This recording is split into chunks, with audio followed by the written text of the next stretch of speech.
d'habitude, je ne fais que lire ici, mais les choses ont dérapé, alors je me suis dit que j'allais poster mon histoire. Moi, 30 ans, homme, Tyler. J'ai grandi dans une ville de l'État de New York où tout le monde connaissait le nom de famille de tout le monde, et où la seule chose que les gens respectaient, c'était la saleté de vos mains à la fin de la journée. Mes mains étaient toujours sales. Ma famille possède un garage automobile local. Walker S. Auto est dans la famille depuis que mon grand-père l'a ouvert dans les années 60, avec rien de plus que quelques outils et une vieille Ford déglinguée. Il disait que c'était son 3e enfant. Le garage a survécu à 2 récessions, quelques inondations, et plus de disputes familiales que je ne peux en compter. Et à travers tout ça, c'est moi qui avais les mains dans le cambouis. Non pas parce que j'étais l'héritier ou le prodige ou quoi que ce soit, mais simplement parce que je n'avais pas le choix. Depuis l'âge de 12 ans, j'étais dans ce garage. Les samedis, les étés, les jours de maladie, peu importe. Mon père ne croyait pas au repos. J'étais le livreur de pièces désignées, le balayeur, le nettoyeur de taches d'huile. J'ai appris à changer des plaquettes de frein avant d'apprendre à me raser. Et le plus fou, c'est que je ne me suis jamais plaint. En fait, j'adorais le travail. L'odeur de la graisse, le cliquetis parfait d'une clé à cliquet. J'étais fier de ce que nous avions construit. Sauf que ce nous ne m'incluait pas. Dès le début, mes parents étaient obsédés par mon petit frère, Dylan, 28 ans. 2 ans de moins, même nom de famille, des vies complètement différentes. J'étais celui qui était sous la voiture à 8 heures du matin. Dylan, lui, était encore au lit à jouer à la Xbox, hurlant sur ses amis à travers son casque. Un jour, j'ai demandé à ma mère pourquoi Dylan n'avait jamais à aider. Elle a répondu, « Il n'est pas aussi responsable que toi. Tu es meilleur pour ce genre de choses. » Traduction, tu fais tout le travail parce qu'on sait que tu ne nous contrediras pas.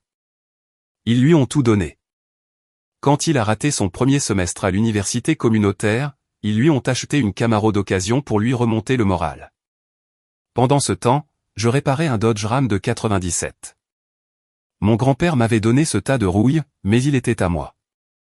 J'ai passé des mois sur ce camion. Les soirs après les cours, les week-ends après le travail, des tutoriels sur YouTube, des appels aux casses pour trouver les bonnes pièces. Ce camion était plus qu'une voiture. C'était la première chose que j'avais jamais construite par moi-même. Papy Joe passait parfois pendant que je travaillais dessus et disait, « Ce garage sera à toi un jour, gamin. Tu as du cran. » Ça m'est resté. Encore aujourd'hui. Puis Dylan l'a détruit. J'avais 18 ans. Je suis rentré du travail. Le camion n'était pas dans l'allée. J'ai pensé qu'il avait peut-être été remorqué. Peut-être que j'avais oublié de mettre le frein à main. Une bêtise du genre. Non. Dylan avait volé les clés. Il l'avait pris pour une virée, pour impressionner une fille, et il a embouti un fichu poteau téléphonique. L'avant était écrasé. Le capot plié. Le radiateur s'est ouvert comme une canette de soda. Et vous savez ce que mes parents ont dit? Tyler, tu aurais dû mieux cacher les clés. Tu sais que ton frère est impulsif. Je jure que s'il me restait le moindre espoir à ce moment-là, il a été aplati comme cette calandre. Ils ne l'ont pas fait payer. Ne l'ont pas puni. Ne l'ont même pas forcé à s'excuser. J'ai dû nettoyer le camion moi-même, pendant mon jour de congé. Et je me souviens encore de mon père qui marmonnait que je devrais être plus prudent la prochaine fois. Comme si c'était de ma faute si quelqu'un d'autre avait volé ma fichue voiture. C'est là que j'ai compris. Il ne me voyait pas comme un fils. Il me voyait comme un outil.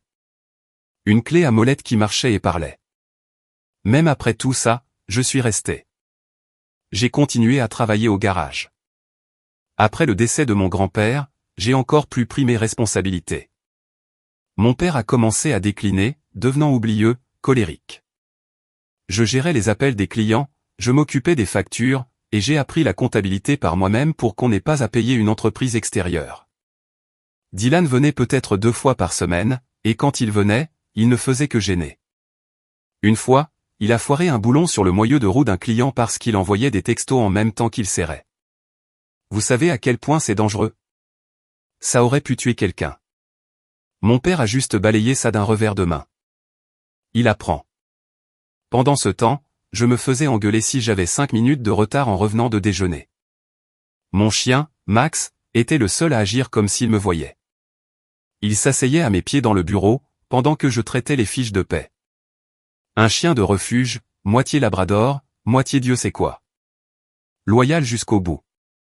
Chaque fois que je commençais à me dire que j'étais peut-être fou de rester, je baissais les yeux vers lui, enroulé sur le tapis, et je pensais, non, je construis quelque chose. Tout ça finira par payer. Il le fallait, non? Puis Pâques est arrivé. Grand barbecue familial dans notre jardin. Les tables installées. Tout le clan élargi était là, oncles, cousins, des gens que je ne reconnaissais même pas. On faisait des travers de porc et des hamburgers, tout le monde se comportant comme une grande famille heureuse. Et là, juste devant tout le monde, mon père se lève et tape sur son verre comme pour porter un toast à un mariage. Je veux juste dire à quel point je suis fier de Dylan, commence-t-il. Et je suis ravi d'annoncer officiellement qu'il va reprendre Walker et Soto. Nous passons le flambeau à la nouvelle génération. Les gens ont applaudi. Applaudi. J'ai regardé autour de moi, attendant que quelqu'un, n'importe qui, dise quelque chose, me regarde et dise « Attendez, et Tyler ?» Mais non, juste des sourires forcés et des fourchettes qui tintent contre les assiettes. J'ai regardé mon père et j'ai dit « Tu es sérieux ?» Il n'a même pas scié. « Tu as fait ton choix, fils. Tu as choisi les animaux. » Non, pas du tout. J'ai choisi le travail. J'ai choisi la responsabilité. J'ai choisi d'être présent. J'ai choisi de croire en une promesse que mon grand-père m'avait faite, chaque jour, jusqu'à sa mort. Eux, simplement, ne m'ont jamais choisi en retour. Le lundi suivant cette annonce de Pâques, je suis quand même allé au garage. Appelez ça l'habitude, appelez ça la bêtise, je le faisais depuis si longtemps. Partir du jour au lendemain ne me semblait même pas possible. Mon réveil a sonné à 6h30 comme toujours. Max m'a suivi jusqu'à la porte et j'ai pris la même route que je prenais depuis mes 16 ans. Je n'avais même pas bu la moitié de mon premier café que je me tenais déjà sur ce même parking taché d'huile. Le truc, quand on travaille dans une entreprise familiale, c'est qu'on ne porte pas qu'une seule casquette. On est le mécanicien, le comptable, le concierge, le gars qui court au magasin de pièces parce que quelqu'un a oublié de commander des plaquettes de frein. Et parce que c'est la famille, rien de tout ça ne vous vaut une augmentation, une prime, ou même un merci. C'est juste ce qu'on fait.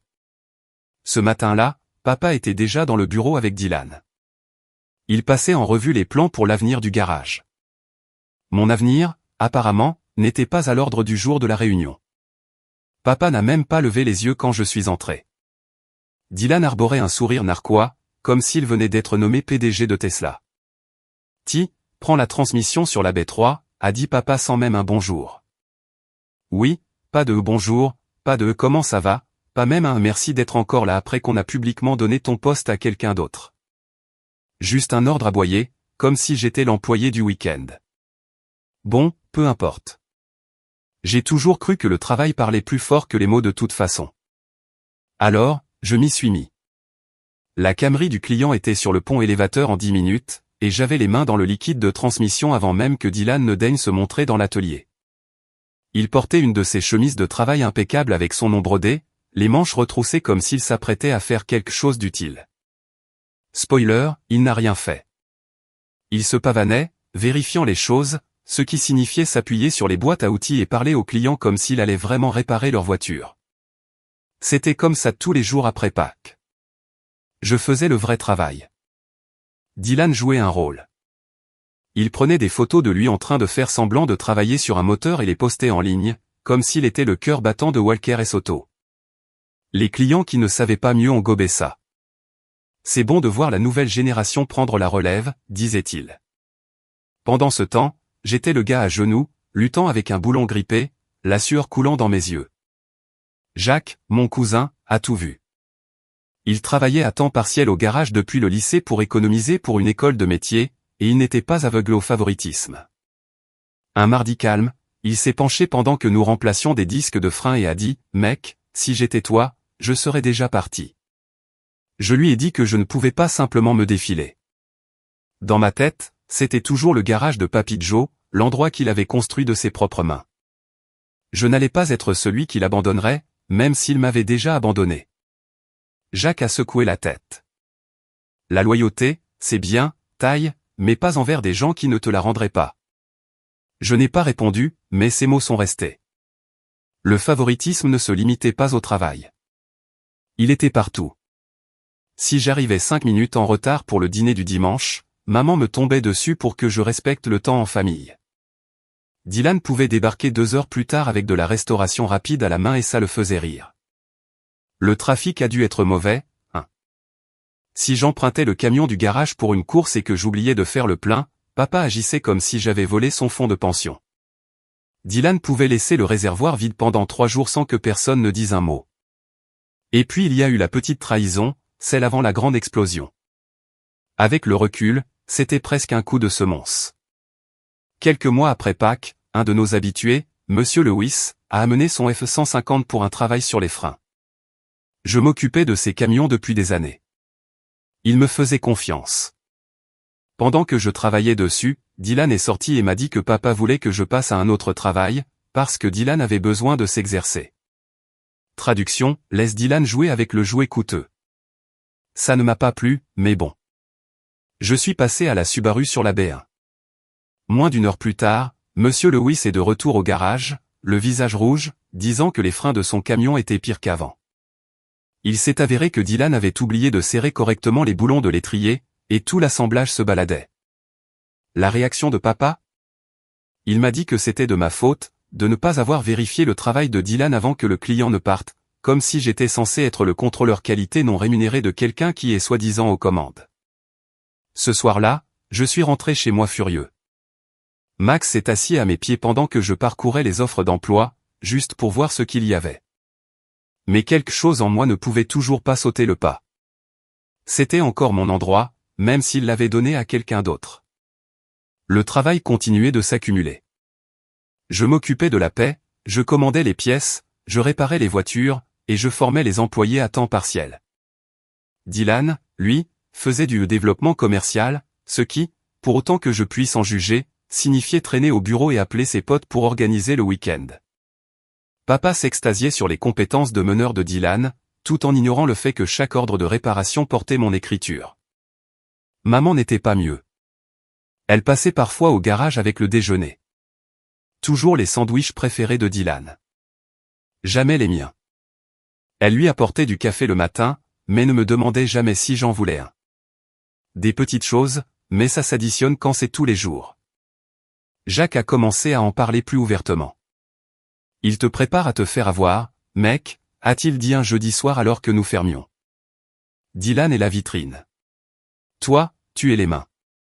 Devine qui récolte les lauriers quand ça se passe bien, et qui se fait blâmer quand ça va mal. Je savais qu'il avait raison. Mais je suis quand même revenu le lendemain matin, parce que c'est ce que je faisais. Un vendredi après-midi, papa a convoqué une réunion du personnel. Nous 4, moi, Dylan, papa et Jacques, nous tenions dans le garage pendant que papa expliquait les nouvelles procédures. En gros, Dylan obtenait une augmentation pour refléter ses nouvelles responsabilités. Mon salaire restait exactement le même. Celui de Jacques aussi. Jacques a pris la parole, ce que je n'oublierai jamais. Alors, Dylan est payé plus pour rester planté là, et moi et Ty, on continue de faire le même travail pour le même salaire? Papa lui a lancé ce regard, celui qui dit, tu es à 2 doigts de ne plus avoir de travail. Jacques s'est tu. Mais le mal était fait. Je voyais bien que Dylan savourait chaque seconde. Les semaines suivantes, j'ai remarqué que Dylan faisait des erreurs de plus en plus grosses. Commander les mauvaises pièces, oublier de facturer des clients, réserver 2 fois les mêmes baies. À chaque fois, papa trouvait un moyen de rejeter la faute sur quelqu'un d'autre. Généralement moi. J'ai arrêté de le corriger. Pourquoi gaspiller ma salive? Puis est arrivé le jour qui m'a finalement poussé un peu plus près du bord. Un fournisseur est passé avec un avis de retard de paiement pour près de 15 000 € de pièces. Je savais que nous avions payé nos factures à temps. Je m'occupais des chèques moi-même. Il s'est avéré que Dylan avait détourné une partie des paiements pour couvrir ses propres dépenses de marketing, qui comprenaient un tas de bêtises comme une enseigne au néon dont nous n'avions pas besoin et des casquettes de marque que personne n'avait demandé. Le pire, c'est que papa l'a défendu, disant qu'il investissait dans l'image du garage. Ce soir-là, Jacques m'a envoyé un texto, un jour, tu vas réaliser que tu es la seule raison pour laquelle cet endroit est encore ouvert. J'ai regardé Max, enroulé sur le canapé, et pour la première fois, j'ai commencé à y croire. Les gens adorent lancer des « pourquoi tu n'es pas simplement parti ?» Comme si c'était une solution magique pour chaque situation de merde. Facile à dire quand ce n'est pas votre sang, votre sueur, vos propres empreintes digitales sur les outils. Je ne suis pas resté parce que j'attendais leur approbation ou que j'espérais qu'ils me traitent soudainement équitablement. Je suis resté parce que Walker S Auto était toujours mon garage, même si mon nom n'était pas sur les papiers. Papy l'avait construit. J'y avais grandi. Chaque voiture qui était passée par ces baies avait probablement été touchée par mes mains à un moment ou à un autre. On ne s'en va pas comme ça, juste parce que quelqu'un décide que votre frère doit jouer au patron. Et oui, peut-être qu'une partie de cela était de l'ego. Je n'allais pas donner les clés à Dylan et le laisser conduire l'endroit à la ruine sans au moins essayer de le maintenir en vie. Si je devais partir un jour, je voulais que ce soit selon mes propres termes, pas parce qu'il m'avait poussé dehors. Alors, j'ai continué à venir. J'étais là avant tout le monde. La plupart des matins, Max était mon copilote. Je déverrouillais les portes, j'allumais les lumières, et je commençais à vérifier les rendez-vous de la journée avant même que la première clé ne soit levée. Ce n'est pas que je voulais impressionner papa ou maman. Cette époque était révolue. Mais les clients me faisaient toujours confiance. Ils demandaient à me voir par mon nom. Certains de ces gars amenaient leur voiture au garage depuis avant ma naissance. Si je n'étais pas là, je savais qu'ils commenceraient à aller ailleurs. Et ce serait une excuse de plus pour que papa dise que l'entreprise était en difficulté et donne plus de pouvoir à Dylan. Le truc, c'est que plus je travaillais, plus Dylan se pavanait. Il arrivait à 10 heures comme s'il était le propriétaire. Café dans une main, téléphone dans l'autre, portant une veste qui semblait avoir été achetée pour se tenir à côté d'une voiture, pas pour travailler dessus. Il ne faisait même plus semblant de faire des efforts. Il parlait aux clients comme s'il leur rendait service, puis retournait au bureau pour faire défiler Instagram. Un matin, une vieille dame est venue. Madame Grande conduisait une Corolla de 98 qui aurait dû être dans un musée pour les voitures qui ne devraient plus rouler. Une femme adorable, mais sa voiture faisait un bruit de grincement horrible. Dylan lui a fait un devis pour de nouveaux freins et une nouvelle transmission, comme s'il essayait de rembourser les dettes du garage en une seule vente. Elle avait l'air sur le point de pleurer. Je l'ai prise à part pendant qu'il était au téléphone et je lui ai dit que c'était juste les freins. Un travail de 300 €, tout au plus. Je l'ai réparé moi-même cet après-midi-là. Bien sûr, Dylan l'a découvert et, au lieu de me remercier de ne pas avoir volé une cliente, il est sorti en trombe et m'a dit que j'avais sapé son autorité. Je lui ai dit que l'autorité se gagnait, qu'elle n'était pas distribuée lors d'un barbecue familial. Il n'a pas aimé cette réponse. Papa m'a appelé au bureau plus tard et m'a dit de soutenir les décisions de Dylan à partir de maintenant. Je l'ai juste regardé et j'ai dit, pas si ça signifie arnaquer les gens. Puis je suis sorti. Je pouvais l'entendre marmonner quelque chose derrière moi, mais je m'en fichais. Jacques a tout vu. Il venait après ses cours pour aider avec les changements de pneus ou les vidanges, et on discutait à l'arrière quand les choses se calmaient. Un jour, alors que nous empilions des pneus, il a dit, tu tiens cet endroit à bout de bras, tout seul. Ouais, j'ai dit, et c'est pour ça que je suis encore là. Parce que si je pars, c'est fini, et je ne laisserai pas Dylan dire aux gens que j'ai laissé tomber la famille. Pas encore. Jacques a hoché la tête. Fais juste attention à ce que pas encore ne se transforme pas en jamais. Je l'ai entendu, mais je n'avais pas fini de prouver ce que je valais. Je n'avais pas fini de m'assurer que les clients recevaient toujours un travail honnête. Et au fond de moi, je n'avais pas fini de protéger l'héritage de papy pour qu'il ne soit pas transformé en une marque Instagram à moitié foireuse. Mais rester ne signifiait pas rester silencieux. Quelques semaines plus tard, j'ai commencé à tenir des registres détaillés. Chaque travail que je faisais, chaque pièce que je commandais, chaque réparation que je devais refaire après les bévues de Dylan, je l'écrivais. Non pas parce que je pensais que papa me croirait soudainement, mais parce que je savais qu'un jour, cela pourrait avoir de l'importance. Si les choses tournaient mal, je voulais des preuves. J'ai aussi commencé à parler directement aux fournisseurs au lieu de laisser Dylan s'en occuper. C'est comme ça que j'ai découvert qu'il passait des commandes à crédit sans le dire à personne, accumulant des dettes de plusieurs milliers de dollars. Il disait à papa que c'était stratégique, comme si la dette n'était qu'un autre outil. Je savais mieux que ça. C'était paresseux et imprudent. La première fois que j'en ai parlé, papa a balayé ça d'un revers de main. Il apprend, a-t-il dit. La même phrase que j'entendais depuis que Dylan avait foiré ce boulon des années auparavant. Même excuse, gâchis différent. Mais voilà le truc. Contrairement à avant, je n'ai pas juste encaissé. J'ai confronté Dylan, là, dans le bureau. Apprendre aux dépens des autres, ce n'est pas apprendre. C'est arnaquer les gens qui continuent de te sortir du pétrin. Il a ri. Il m'a littéralement ri au nez. Tu agis comme si c'était ton garage. Je n'ai pas scié. Il est plus à moi qu'à toi, et tu le sais. Silence. Papa n'est pas intervenu. Maman n'était pas là pour arrondir les angles. Dylan a juste secoué la tête et s'en est allé. Je sentais la tension monter, mais je m'en fichais. Je n'étais plus là pour être apprécié. Les clients ont commencé à remarquer les fissures, eux aussi. Quelques habitués m'ont demandé discrètement si tout allait bien. Ils disaient que Dylan semblait distrait. Que le travail prenait plus de temps qu'avant. Je leur disais simplement que nous étions occupés et je changeais de sujet. Je n'allais pas commencer à dénigrer ma famille à des gens de l'extérieur. Mais à l'intérieur, j'en avais fini de les protéger de la vérité. Puis est arrivé le petit point de rupture, celui qui m'a vraiment montré à quel point les choses étaient allées trop loin. Un gars nommé Carson est venu avec sa Mustang. Il avait besoin d'un remplacement d'embrayage. Un travail coûteux, mais rien que nous ne pouvions gérer. J'ai commandé les pièces moi-même et j'ai réservé le lendemain pour y travailler. J'arrive ce matin-là, et les pièces ont disparu. Volatilisées. Je regarde autour, je vérifie les étagères de stockage, les bons de livraison. Rien. Puis je vois Dylan dans un coin avec son téléphone, souriant. Il s'est avéré qu'il avait vendu le kit d'embrayage à un de ses amis, au black, contre de l'argent liquide. Il a dit que c'était du bon réseautage. La voiture de Carson est restée sur le pont pendant 4 jours supplémentaires pendant que je recommandais tout. Et bien sûr, papa m'a blâmé de ne pas avoir mieux suivi l'inventaire. Ce soir-là, je me suis assis à la table de ma cuisine, avec Max couché sous mes pieds, et je me suis dit, encore une.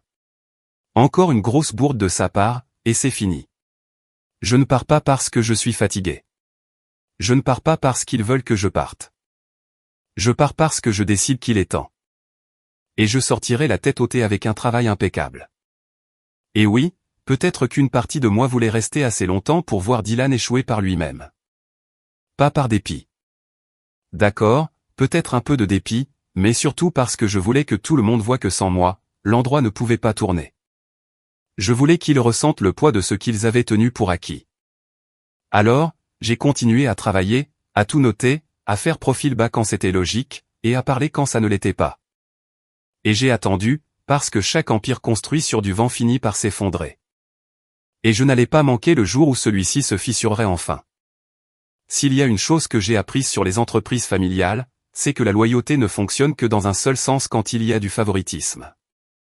Et chez Walker & Soto, cette direction était vers Dylan.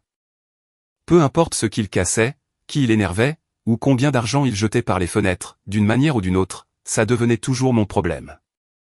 La grosse perte est survenue à la mi-septembre, juste au moment où les affaires reprennent habituellement, parce que tout le monde veut faire vérifier sa voiture avant l'hiver. Nous avions un contrat majeur avec une entreprise de construction locale pour leur flotte. 8 camions que nous entretenions régulièrement.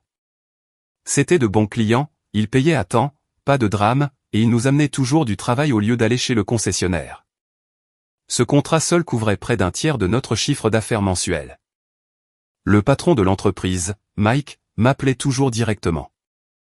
Nous avions un système. Il déposait quelques camions à la fois, je les terminais en une semaine, et il les récupérait prêts à rouler. Fluide, prévisible. Jusqu'à ce que Dylan décide qu'il voulait rationaliser les choses. Je suis arrivé un lundi et j'ai découvert que Dylan avait convaincu Mike d'amener les 8 camions en même temps pour que nous puissions faire un service groupé et leur faire économiser de l'argent. Ce qui semble bien sur le papier, mais nous n'avions ni la main-d'œuvre, ni l'espace, ni les pièces pour faire 8 camions d'un coup. C'est le genre de choses qu'on dit à un client seulement si on n'a jamais vraiment touché à une clé à molette. J'ai dit à Dylan sans détour, c'est une mauvaise idée. On va bloquer le garage, énerver les autres clients, et tu vas foutre en l'air le planning. Il m'a fait signe de la main comme si j'étais dramatique. Détends-toi. Je maîtrise la situation. Traduction, je vais te refiler le bébé et disparaître. Et bien sûr, le mercredi, nous avions 4 camions démontés, 3 autres qui attendaient encore dehors, et des clients qui se plaignaient que leur voiture était bloquée depuis des jours parce que les baies étaient pleines. Pour empirer les choses, Dylan a commandé les mauvaises pièces pour 2 des camions de la flotte, des disques qui ne correspondaient pas et des filtres pour le mauvais modèle de moteur. J'ai dû tout recommander en livraison express, ce qui a coûté plus cher. Mike est passé le jeudi, a vu le chaos, et a tout arrêté. Il nous a dit de remonter les camions tels quels et qu'il emmènerait ses affaires ailleurs. Et voilà, nous venions de perdre un contrat de 90 000 € par an parce que Dylan voulait jouer au grand manager. Je pensais que peut-être, juste peut-être, cette fois, papa verrait les choses telles qu'elles étaient. On ne perd pas un contrat comme ça tous les jours, et il était évident qui en était la cause. Mais quand j'ai été appelé au bureau le vendredi matin, papa était assis derrière son bureau avec Dylan appuyé contre le chambranle de la porte, les bras croisés, souriant comme un gamin qui sait que le prof est de son côté. Tyler, a commencé papa. On a pris un gros coup cette semaine. Sans blague, j'ai dit. Et tu sais exactement pourquoi. La mâchoire de papa s'est crispée. Je ne veux pas de ton attitude. Le fait est que nous avons perdu un client et que nous devons compenser la différence quelque part. On ne peut pas se permettre une telle perte sans réduire les coûts. J'ai attendu, m'attendant à ce qu'il dise à Dylan qu'il allait réduire son salaire ou couper dans les bêtises sur lesquelles il dépensait l'argent du garage. Au lieu de ça, papa s'est penché en avant et a dit, nous allons devoir retenir ton salaire ce mois-ci. J'ai ri. J'ai vraiment ri, parce que je pensais qu'il plaisantait. Tu es en train de me dire que Dylan fait couler un contrat majeur et que c'est mon salaire que tu saisis. Tu es plus âgé. Tu peux le supporter, a dit papa comme s'il parlait de prêter une tondeuse à gazon. Dylan est encore en train de trouver ses marques. On ne peut pas lui mettre ce genre de pression en ce moment. Je l'ai fixé, puis j'ai regardé Dylan. Tu nous as coûté 90 000 € par an et tu es toujours payé. Dylan a haussé les épaules. Ce n'est pas moi qui fais une crise comme un gamin. Je n'ai même pas pris la peine de le regarder. Je n'allais pas lui donner cette satisfaction. Je me suis juste adossé à ma chaise et je les ai laissés penser qu'ils avaient gagné. À l'intérieur, j'étais déjà en train de faire les calculs. Ils pensaient que retenir mon salaire me piquerait assez pour que je l'avale et que je continue. Ils ne réalisaient pas que c'était exactement le mouvement que j'attendais. Je me suis levé, lentement, calmement.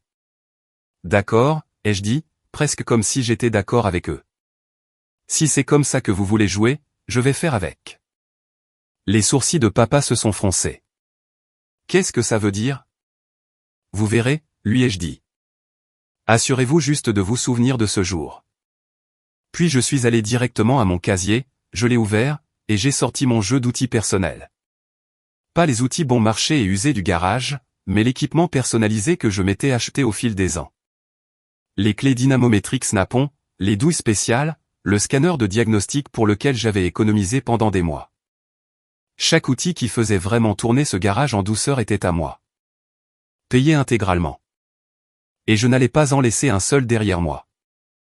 Jacques changeait des pneus sur la B2 quand il a remarqué. Qu'est-ce qui se passe? Il me saigne à blanc depuis des années, ai-je dit en chargeant mon matériel dans le camion. Maintenant, je vais m'assurer qu'il se souvienne exactement de ce que j'ai apporté à cet endroit. Et de ce qui se passe quand je ne suis plus là. Jacques a juste hoché la tête. Il n'a pas posé de questions. Il savait que je ne bluffais pas. Max a sauté sur le siège passager comme s'il avait attendu ce jour, lui aussi. Je suis parti sans un seul regard en arrière, mais mon esprit était déjà en train d'assembler les pièces. J'avais des contacts, des clients qui me faisaient confiance, des fournisseurs qui savaient que je payais à temps, et même quelques mécaniciens en ville qui détestaient travailler pour des chaînes et qui changeraient de crèmerie pour la bonne opportunité. Tout ce que j'avais à faire, c'était de mettre le plan en marche, discrètement. Pas de dispute, pas de scène publique, juste une lente et contrôlée traction sur chaque fil qui tenait Walker S Auto, jusqu'à ce que tout s'effondre entre mes mains. S'il voulait que Dylan soit la vitrine du garage, alors j'allais m'assurer qu'il soit aussi le visage que les gens blâmeraient quand tout s'effondrerait. Quand je suis parti du garage ce jour-là, avec mes outils à l'arrière et Max sur le siège passager, ils ont probablement pensé que j'allais rentrer chez moi, bouder, et peut-être revenir en rampant une fois que ma fierté se serait calmée. C'est comme ça qu'ils s'étaient habitués à penser à moi. Le fiable, le fort, le gars qui ne partirait jamais vraiment parce qu'il s'en souciait trop. D'accord. Ils ne réalisaient pas que j'avais été attentif pendant des années, pas seulement aux voitures, mais à la façon dont le garage fonctionnait, de qui nous dépendions, et de qui nous ne pouvions pas nous permettre d'énerver. Si je devais partir, je ne partais pas les mains vides. J'emportais la seule chose qu'ils ne pouvaient pas remplacer, la confiance. Et je savais déjà exactement comment m'y prendre. On ne démolit pas un garage en le dénigrant. Ça, c'est du travail d'amateur. On le fait en s'assurant que toutes les personnes importantes ont votre numéro avant de disparaître. D'abord, les clients. Pas les passants pour une vidange ponctuelle. Je parle des habitués, des gens qui m'appelaient directement au lieu d'appeler la ligne du garage. J'en avais au moins 50 enregistrés dans mon téléphone, tous sous leur prénom avec le modèle de la voiture. Mike, Silverado, Pet, Civic, Ralph, Jeep Wrangler. Ça représente des années de travail. Je leur ai envoyé à tous le même texto. Salut, c'est Tyler de chez Walker S. Je ne suis plus avec le garage. Si jamais vous avez besoin de travaux, je monte mon propre truc bientôt. Je m'assurerai qu'on s'occupe bien de vous. Rien de méchant. Pas de critique sur Dylan ou mes parents. Juste planter la graine. Ensuite, les fournisseurs. J'avais une excellente réputation auprès d'eux parce que je payais toujours à temps. Même quand papa traînait des pieds. J'ai appelé chaque représentant personnellement, je leur ai dit que je partais mais que j'aurais peut-être du travail en indépendant à venir. Chacun d'entre eux m'a donné son numéro de portable et m'a dit d'appeler n'importe quand. Ça m'a dit tout ce que j'avais besoin de savoir. La porte était grande ouverte. Je n'allais pas ouvrir un garage complet du jour au lendemain. Trop évident, trop bruyant. Au lieu de ça, j'ai loué un petit garage à 2 bails à un mécanicien à la retraite que je connaissais. Un vieil endroit, rien de chic, mais il y avait un pont, un bon éclairage, et un bureau dans un coin où Max pouvait dormir sur un vieux coussin pendant que je travaillais. Le loyer était dérisoire parce que le gars voulait juste que quelqu'un empêche le bâtiment de tomber en ruine. J'ai commencé doucement. Travaux sur les freins, petites réparations moteur, rotation de pneus, le genre de choses qui ne nécessitaient pas beaucoup de frais généraux. Les habitués que j'avais contactés ont commencé à venir, un par un. Je leur ai donné des prix justes, des délais rapides, et zéro blabla. Ils en ont parlé à leurs amis. Je n'ai même pas eu besoin de faire de la publicité. Et parce que j'étais attentif, je savais exactement quel service Walker S Auto détestait faire. Les tâches fastidieuses qui ne rapportaient pas beaucoup d'argent, mais qui fidélisaient les clients. J'ai pris chacun de ces travaux. Remplacement de roulement de roues, c'est fait. Diagnostics électriques, bien sûr. Recharge de climatisation en plein mois de juillet, amenez-les. Il n'a pas fallu longtemps avant que mon carnet de rendez-vous ne soit plein pour 2 semaines. Le truc avec les gars comme Dylan, c'est qu'on n'a pas besoin de les détruire. Il suffit d'arrêter de les protéger. Sans moi pour réparer discrètement ces bévues, chacune d'entre elles est devenue publique.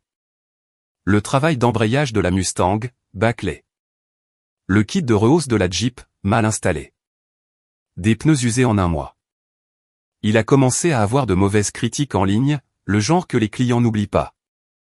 Et au lieu de régler les problèmes, il se disputait avec eux, les qualifiant de trop exigeants ou blâmant les pièces. Je n'ai pas levé le petit doigt pour que ça arrive. Je suis juste resté occupé et j'ai fait profil bas. Mais j'ai gardé une oreille attentive. Jacques m'appelait toutes les 2 semaines avec des nouvelles. Des factures de pièces impayées, d'autres délais non respectés, un autre bon client qui partait. À chaque fois, je prenais des notes. Je ne construisais pas seulement une liste de clients. Je construisais un dossier. 3 mois plus tard, j'ai eu mon opportunité. Un de nos plus gros comptes communs, une entreprise d'aménagement paysager avec 15 camions, m'a appelé directement. Leur propriétaire, Louis, était un fidèle de Walker S Auto depuis 15 ans, principalement grâce à moi. Il m'a dit que Dylan avait manqué un contrôle d'entretien programmé. 2 camions sont tombés en panne la même semaine, et quand il s'est plaint, Dylan a répondu, c'est comme ça avec les vieux camions. Louis m'a demandé si je pouvais reprendre l'entretien de sa flotte. J'ai dit oui, mais seulement s'il rompait complètement avec Walker S Auto. Pas de demi-mesure. Il n'a même pas hésité. Ce contrat seul valait environ 60 000 € par an. Quand la nouvelle est parvenue à mes parents, ils m'ont appelé. Pas pour s'excuser, pas pour admettre qu'ils avaient eu tort. La voix de papa était froide. On a entendu dire que tu débauchais des clients. Non, j'ai dit, je me suis occupé de gens que vous ne valorisiez pas. Il y a une différence. Clic. Au bout de 5 mois, mon garage tournait à plein régime. J'avais embauché un employé à temps partiel, un jeune de l'école technique, et j'envisageais sérieusement un deuxième pont. La meilleure partie, c'est que presque tous les grands comptes que Walker S Auto avait auparavant étaient soit avec moi, soit en train de chercher ailleurs. Dylan se noyait, et je n'avais pas besoin de lever la main pour le pousser sous l'eau. C'est là que j'ai porté le coup de grâce. Vous vous souvenez de ces registres que je tenais avant de partir? Chaque pièce que Dylan avait mal commandée, chaque réparation que j'avais dû refaire, chaque client que j'avais personnellement empêché de partir, je les ai organisés. J'ai joint les factures, les reçus des fournisseurs, les fiches de pointage. Ce n'étaient pas des ragots. C'était la preuve documentée que la direction de Dylan saignait le garage depuis des années. Ensuite, j'ai envoyé tout cela, soigneusement compilé dans un seul PDF, à 2 endroits, la banque qui détenait le prêt commercial du garage, et la compagnie d'assurance qui gérait leur police commerciale. Je n'ai accusé personne de fraude. Je n'en avais pas besoin. J'ai simplement pensé qu'ils aimeraient être au courant de problèmes de gestion continue qui pourraient avoir un impact sur leur investissement. Dans les affaires, la perception est tout. Soudain, Walker S Auto n'était plus un compte fiable. C'était un risque. Je n'ai pas eu à attendre longtemps. 2 semaines plus tard, Jacques m'a appelé, riant si fort qu'il pouvait à peine prononcer les mots. La banque a gelé leur ligne de crédit jusqu'à ce qu'ils résolvent les problèmes de gestion. L'assurance veut un audit complet. Ta mère pète les plombs. Dylan accuse les fournisseurs. Papa accuse l'économie. Je n'ai pas jubilé. Je n'ai pas célébré. J'ai juste caressé la tête de Max et je suis retourné travailler sur un Tacoma qui avait besoin de nouvelles jambes de force. Parce que voilà le truc avec la vengeance. La meilleure ne se termine pas par une grande scène. C'est une lente hémorragie. On leur enlève ce qu'ils tenaient pour acquis, une pièce à la fois, jusqu'à ce qu'il ne reste que le désordre qu'ils ont créé eux-mêmes. Après avoir quitté Walker S Auto, je n'ai pas cherché quelque chose de tape à accent grave-l'œil. J'ai trouvé un petit endroit tranquille en périphérie de la ville. 2 bails, un sol en béton fissuré, et un bureau juste assez grand pour un bureau, une cafetière, et le lit de Max. Le loyer était bon marché, le travail régulier, et pour la première fois depuis des années, chaque dollar que je gagnais restait à moi. Ce n'était pas grand-chose, mais c'était à moi, et c'est tout ce dont j'avais besoin. Le truc avec les dégâts lents, c'est que les gens les voient rarement venir avant qu'il ne soit déjà trop tard. Au moment où Walker S Auto était à l'agonie, je n'avais plus rien à faire. Les clients étaient partis. Les fournisseurs ne leur faisaient plus confiance. Et la banque les avait sous surveillance. Je continuais simplement à travailler dans mon propre garage, plein pour des semaines. Puis les appels ont commencé. D'abord, c'était maman. Tyler, les choses sont difficiles en ce moment. Peut-être que tu pourrais passer parler à ton père. Traduction, répare le désordre que Dylan a fait sans admettre qu'il l'a fait. Je lui ai dit que j'étais occupé. Ce qui était vrai. J'avais 3 camions dans la baie et une Civic à moitié démontée. Ensuite, papa a appelé. Pas de bavardage. Tyler, on perd des clients parce que tu les as pris. Pas parce que Dylan ne sait pas faire le travail. Pas parce que le garage est mal géré depuis des années. Juste en me blâmant directement, comme si je les avais volés sous la menace d'une arme. Je n'ai pas pris la peine de discuter. J'ai juste dit, je ne les ai pas pris. Je les ai gardés. C'est vous la raison pour laquelle ils sont partis. Puis j'ai raccroché. Une semaine plus tard, Jacques m'a envoyé un texto. Tu devrais peut-être passer au garage aujourd'hui, juste pour la vue. Je ne voulais pas admettre que j'étais curieux, mais je suis passé en voiture quand même. Le parking était à moitié vide. Pas de file de voitures en attente, pas de clients dans le hall. L'une des grandes portes de bail était coincée à mi-chemin, et des mauvaises herbes poussaient à travers les fissures du parking. Des mauvaises herbes en septembre. On aurait dit un endroit abandonné depuis des mois, pas une entreprise qui essayait de survivre. La parade des privilégiés. Tout a atteint son paroxysme 2 jours plus tard.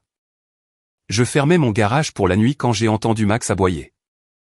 J'ai soulevé les stores et je les ai vus, maman, papa, et Dylan, debout sur mon parking comme s'ils étaient là pour une sorte d'intervention. Maman tenait un dossier. Papa avait les mains enfoncées dans les poches de sa veste. Et Dylan s'appuyait sur une voiture comme si l'endroit lui appartenait. Je suis sorti et j'ai gardé la porte presque fermée pour que Max ne s'échappe pas. Papa a commencé à parler avant même que je ne sois à mi-chemin des marches. On a des problèmes, Tyler. La banque nous met la pression. Et sans ton aide, Walker Auto va fermer. Je n'ai rien dit. J'ai juste croisé les bras et attendu. Maman s'est avancée, la voix toute douce, comme si elle négociait avec un enfant têtu. Chérie, c'est toujours l'héritage de ta famille. Tu ne peux pas simplement le regarder disparaître. On a besoin de toi au garage. Juste pour un petit moment, jusqu'à ce qu'on stabilise les choses. Puis Dylan a ajouté, avec un sourire narquois, ouais, et quand tu reviendras, on pourra trouver un moyen de faire en sorte que ça marche sans tout ce drame. Celle-là m'a presque fait rire. Ce type a mené l'endroit à la ruine et agissait encore comme si j'avais été le problème. L'offre, ai-je finalement demandé. Qu'est-ce que vous demandez exactement? Papa a regardé maman, puis m'a regardé. On a besoin que tu ramènes tes clients, et on a besoin que tu fasses au moins 60 heures par semaine pour les prochains mois. Pas de salaire jusqu'à ce que le garage soit de nouveau rentable. Ensuite, on parlera de ce qui est juste. Je l'ai juste fixé. Il se tenait devant ma propre entreprise prospère, entouré de voitures que les gens me confiaient, et il me disait de l'abandonner pour que je puisse renflouer les mêmes personnes qui m'avaient mis à la porte et volé mon salaire. C'est ça votre grand plan? J'ai dit. Je laisse tomber tout ce que j'ai construit pour que Dylan puisse continuer à jouer au patron. Maman a soupiré comme si j'étais déraisonnable. Il ne s'agit pas de Dylan. Il s'agit de la famille. J'ai secoué la tête. Non, ça a toujours été à propos de Dylan. Et vous avez fait votre choix il y a longtemps. Le coup de grâce. Dylan a levé les yeux au ciel. Tu agis comme si tu étais un génie qui a tout construit à partir de rien. Tu ne fais que réparer des voitures, Tyler. N'importe qui peut faire ça. J'ai fait un pas vers lui, pas en colère, juste à bout. Si n'importe qui pouvait le faire, le garage ne serait pas en train de s'effondrer en ce moment. Ça l'a fait taire. J'ai regardé papa. Tu te souviens du jour où tu m'as dit que je ne serais pas payé pour compenser les pertes? C'est ce jour-là que j'ai commencé à m'assurer que je n'aurais plus jamais besoin de vous. Et c'est le cas. Vous vouliez que Dylan porte l'héritage, alors laissez-le le porter.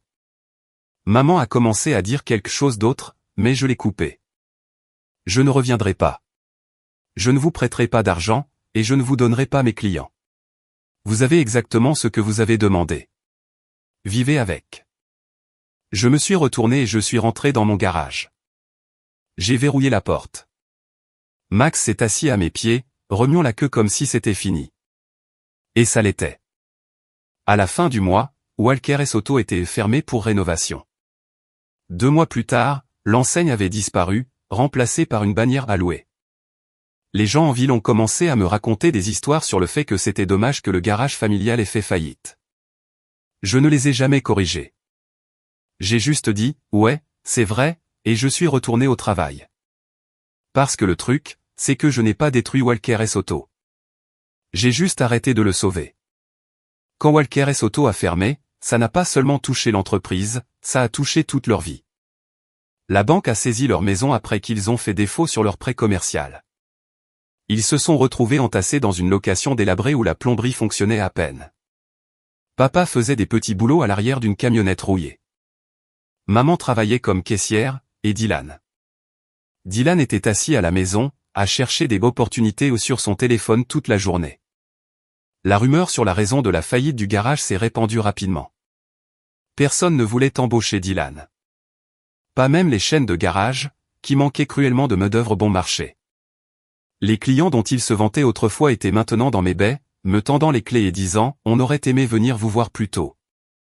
Je n'ai pas jubilé. J'ai juste fait le travail. C'était un jeudi pluvieux quand ils se sont présentés à mon garage. Tous les trois, debout sur le parking comme si l'endroit leur appartenait. Je suis sorti, les bras croisés. Papa a commencé. Tyler, on a besoin que tu reviennes. On peut relancer le garage si tu ramènes tes clients. On parlera même de salaire une fois que les choses seront stables. Maman a ajouté, c'est ta famille. Tu ne peux pas nous tourner le dos comme ça. Dylan se tenait là, souriant d'un air suffisant comme si c'était déjà réglé. Tu sais que tu ne peux pas fuir ta famille éternellement. Je les ai regardés. Puis j'ai regardé le garage derrière moi. Mon garage, mes clients, mes règles. Vous avez eu votre chance, j'ai dit. Vous avez fait votre choix. Maintenant, vivez avec. Je me suis retourné et je suis rentré, verrouillant la porte. Max a trotté et s'est couché à mes pieds. Dehors, je pouvais encore les entendre parler, mais leurs voix se sont estompées.